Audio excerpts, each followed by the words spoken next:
বাসায় কেউ আছেন? আপনি কেমন আছেন? আমি ভালো নেই, আমার তো আছে অসুস্থ। আমি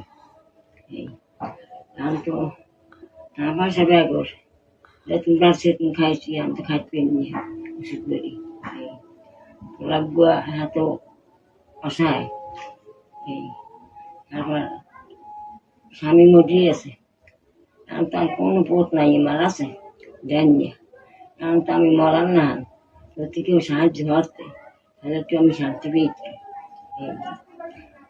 সম্মানিত দর্শকবৃন্দ, ফাতেমা সোশ্যাল ওয়েলফেয়ার ফাউন্ডেশনের পক্ষ থেকে আমরা খোঁজ পেয়ে এই বিধবা বৃদ্ধ মহিলার কাছে আসবে, সে কারো কাছ থেকে সাহায্য নিয়ে ডাক্তার দেখেছে কিন্তু ওষুধ কিনতে পারতেছে না, সেই খবর পেয়ে আমরা আসছি।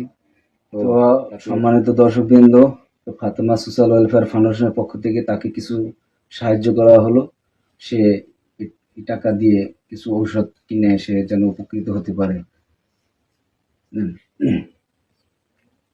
সম্মানিত দর্শকবৃন্দ, আপনারা ভিডিওটি বেশি বেশি শেয়ার করবেন যেন দুস্থ গরিব অসহায় মানুষদের পাশে আমরা দাঁড়াতে পারি, সেই প্রত্যাশাকে রেখে আসসালামু আলাইকুম ওয়া রাহমাতুল্লাহ।